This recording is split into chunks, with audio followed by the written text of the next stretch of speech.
श्री शिवाय नमस्तुभ्यं महाराज। 22 नवंबर 2025 को प्रदोष काल शाम 6:31 बजे से 7:41 बजे तक रहेगा। ये दिन शनिवार मार्गशीर्ष शुक्ल पक्ष की द्वितीया तिथि है, जिसका विशेष महत्व चंद्र दर्शन के रूप में है। इस दिन चंद्रमा के दर्शन करना और उन्हें अर्घ्य देना बहुत शुभ माना जाता है, जिससे शांति, सुख और समृद्धि प्राप्त होती है। चूंकि ये शनिवार है, इसलिए ये शनिदेव की पूजा के लिए भी शुभ है। शुक्ल पक्ष की द्वितीया तिथि है, जिस दिन मैंने आपको अपने मस्तक पर धारण करा है। जो भी शुक्ल पक्ष की द्वितीया तिथि को चंद्र का दर्शन करेगा, उसकी जिंदगी में कभी रोग से वो ग्रसित नहीं होगा। हम पहले भी कथा में कहे, आज फिर कहते हैं, जिसकी लीवर, किडनी, जिसकी काया बेकार हो रही हो,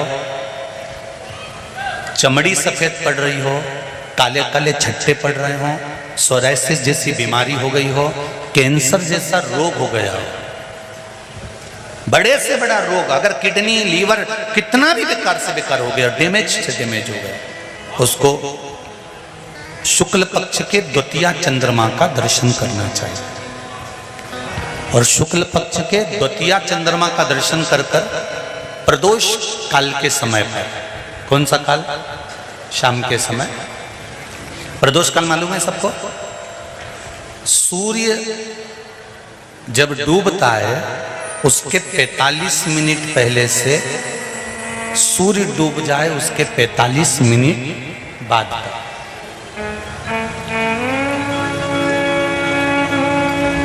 कितने मिनट पहले? जम के बोलो जरा।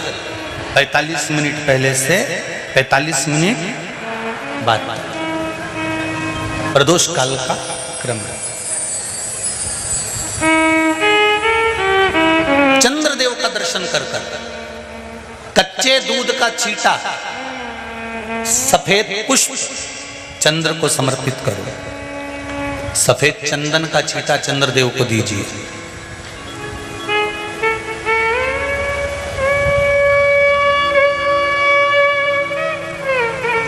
और चंद्रदेव को छींटा देने के बाद जो दूध है उसका छींटा अपने तन पर लीजिए।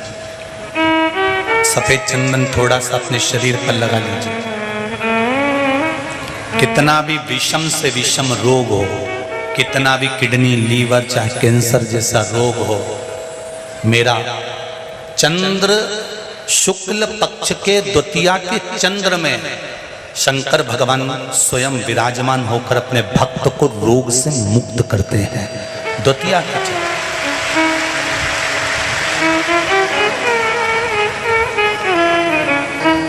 जम के बोलो, कौन सी तिथि है? शुक्ल पक्ष के द्वितीया तिथि का चंद्र का दर्शन व्यक्ति को जीवन का सुख देता है। जिसके आंखों में तकलीफ हो, श्रवण शक्ति में तकलीफ हो, बोलने में, मुख में तकलीफ उत्पन्न होती हो, भारी से भारी रोग, शुक्ल पक्ष की द्वितीया तिथि को भगवान शंकर ने चंद्रदेव को अपने मस्तक पर धारण करा। तो शंकर भगवान ने कह दिया, सुनो चंद्रदेव, आज शुक्ल पक्ष की द्वितीया तिथि को मैंने आपको अपने मस्तक पर धारण करा है। संसार में रहने वाला, मृत्यु लोक में रहने वाला, चाहे देवलोक में रहने वाला, चाहे जिस लोक में वो निवास कर रहा है, अगर शुक्ल पक्ष के द्वितीया तिथि के चंद्रमा का दर्शन करेगा तो वो रोग से मुक्त रहेगा। अब हमारे यहाँ इतनी अच्छी अच्छी तिथियां दी हैं, कैलेंडर तक में लिखा हुआ है कि चंद्र दर्शन। अब उसके बाद भी लोग चंद्र दर्शन नहीं करें तो फिर उनका भाग्य बेकार। पंचांग में लिखा है कि चंद्र दर्शन, बोलो सही है कि गलत है? उस पर पंचांग में लिखा है कि चंद्र दर्शन, शुक्ल पक्ष की द्वितीया तिथि चंद्र दर्शन।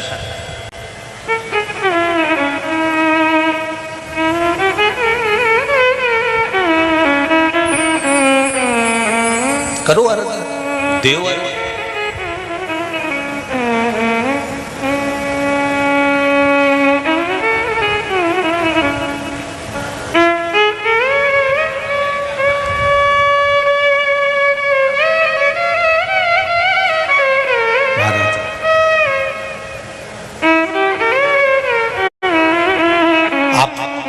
शिव जी के निमित्त से, शंकर जी के भाव से जो भी भजन कर रहे हो, पूजन कर रहे हो, अर्चना कर रहे हो, स्मरण कर रहे हो, वो कभी खाली नहीं जाए, कभी भी।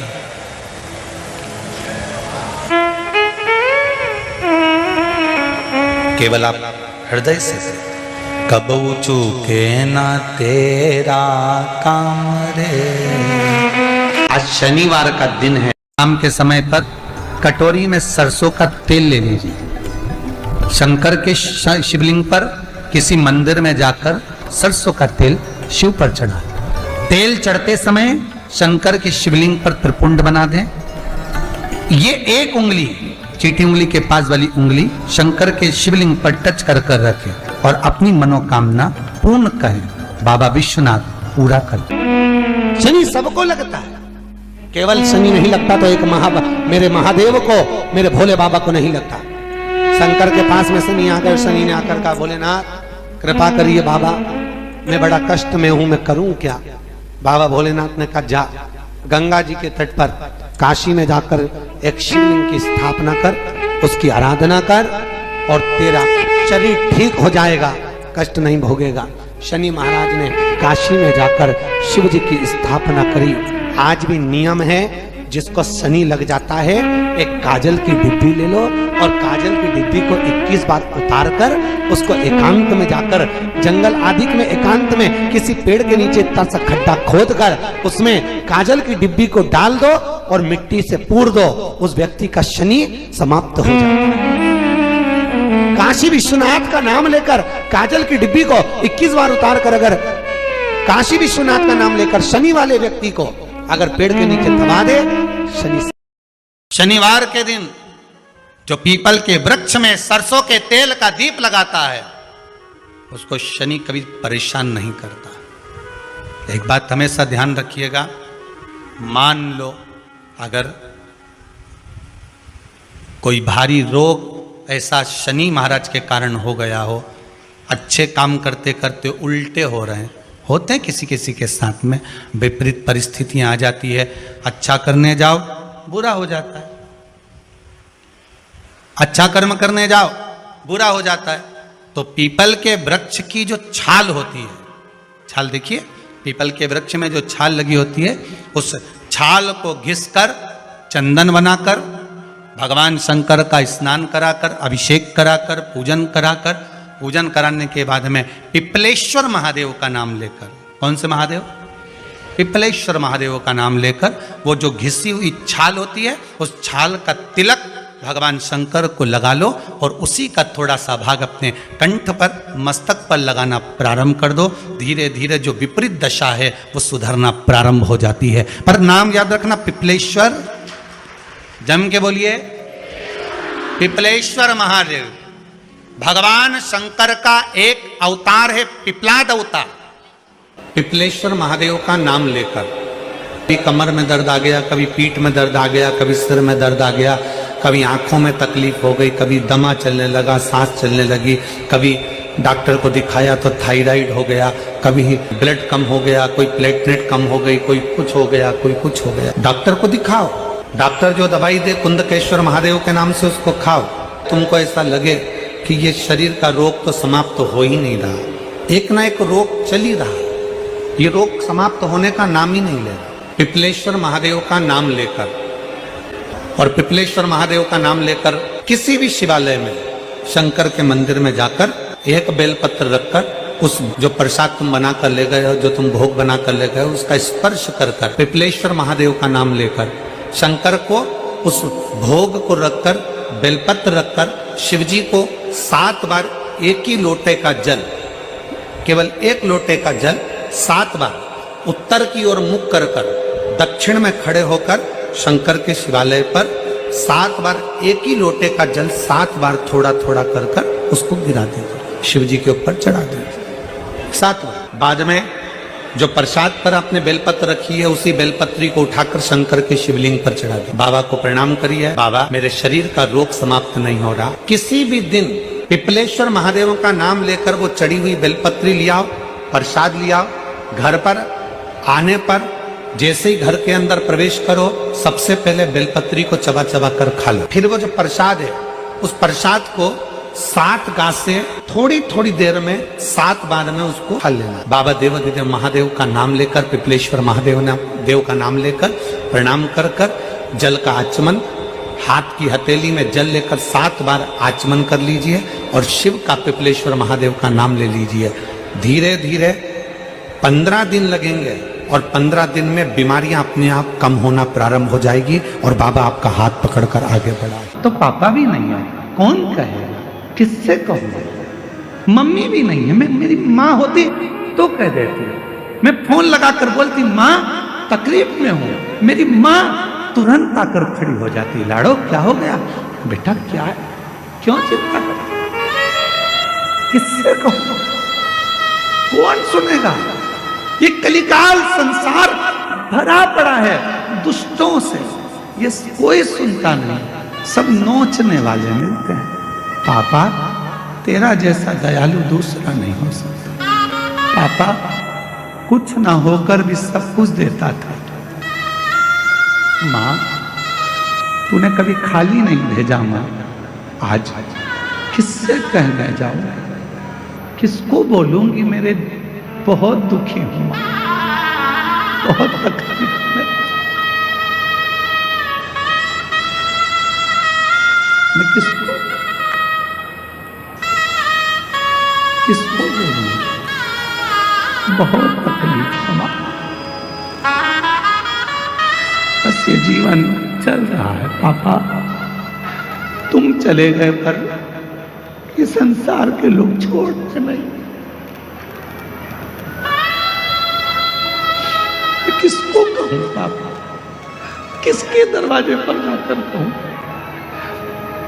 मेरा तू ही तो हम दर्द है जिसे हर दर्द कहता हूं। मैं किसको जाकर बोलूंगा, कौन सुनेगा? इसलिए कहता हूं मैं पूरे विश्व को, पूरी दुनिया से कहता हूं, उस शिव को अपना बाप बना लो, पिता बना लो। शंकर के मंदिर में जाकर अपने पापा से 2 क्षण मिलकर कहना, क्यों ना सुनेगा? क्यों नजर ना कोई भी अपना, जब मुझको दरकार थी। जगत का बाप है वो, कोई देवता के जीवन में भी कष्ट आता है, नाग किन्नर गंधर्व, उनकी भी जिंदगी में जब कष्ट आता है तो वो शिव को पुकारते हैं, क्योंकि वो बाप है, महादेव है। आपकी जिंदगी में तकलीफ हो तो 1 लोटा जल भरना, शिव के मंदिर जाकर जल चढ़ाना, नंदी के पास बैठकर अपने मन की बात कहना। विश्वास कहता है ये व्यासपीठ का थोड़ा समय लेगा पर दुख पूरा काट देगा, अपनी बेटी को फिर सुखी कर, अपने बेटे को फिर सुखी कर, वापिस पुनः। ओ रिश्ता तेरा मेरा सबसे प्यारा। दूध में धोने के बाद, स्नान कराने के बाद जल से स्नान कराया, थोड़ा सा सरसों का तेल लगा दिया। महाराज क्या मिलता है उससे? तो कहा उस रुद्राक्ष में बल प्राप्त होता है। कौन सा बल?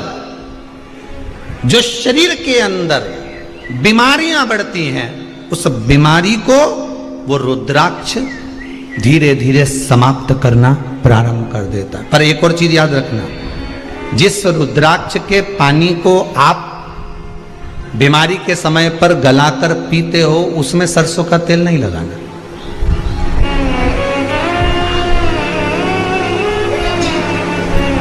उसमें सरसों का तेल नहीं लगाना। उसको तो आप केवल स्नान कराओ दूध से, जल से, और फिर उसको गला दीजिए, उसका पानी आप पीना चालू कर दीजिए। जिसको बड़ी बीमारी होती है उसके लिए कल कथा में वर्णन किया था रुद्राक्ष के जल का। रुद्राक्ष का जल पिया जाता है शरीर के अंदर से रोग को, बीमारी को हटाने के लिए, रोग बीमारी को समाप्त कर। तब शिव पुराण कह रही है। अमावस्या एक तिथि कोई सी भी मान लो, हम ये नहीं कहेंगे कि आप अमावस्या आए तो उस पर भी आपको बिल्कुल बल कम दे रहा है, मेरे रुद्राक्ष में बल की कमी हो रही है, तो फिर उसके लिए कहा कि आप अमावस्या को भी स्नान करा लो, पूर्णिमा को भी करा लो, सरसों का थोड़ा सा तेल उसमें अवश्य लगा। रुद्राक्ष की असली पहचान काय में करी जाती है? सरसों के तेल में तो करी जाती है। आगे कथा में अपन सुनेंगे कि असली रुद्राक्ष को कैसे पहचाना जाता है, सरसों के तेल से।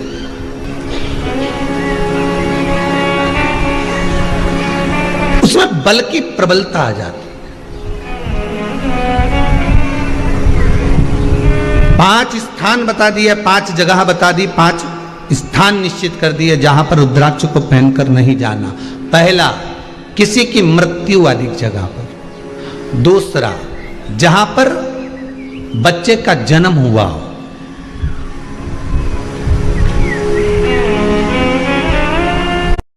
मृत्यु आदि जगह पर सूतक लगती है, जहां बच्चे का जन्म लेता है वहां सावड़ लगती है।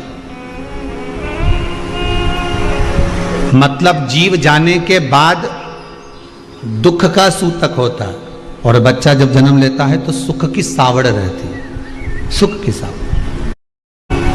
2 स्थान। तृतीय स्थान,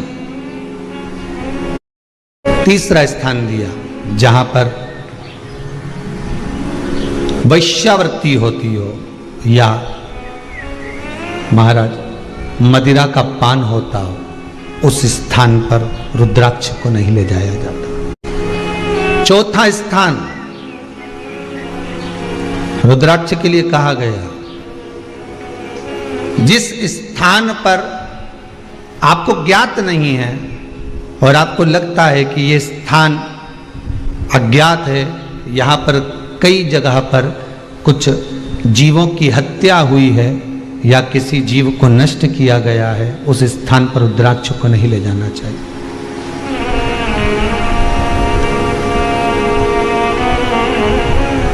पांचवा, महाराज आपके रुद्राक्ष का जहां अपमान हो रहा है, अपमान से समझ में आ रही है ना आपको बात? एक आय को ढोंग प्रपंच में पढ़ा है, कौन ने कहा इतने रुद्राक्ष धारण कर ले? कौन ने कहा है? क्यों ढोंग प्रपंच में पढ़ा है? जहां रुद्राक्ष का, इसलिए रुद्राक्ष की मूलता है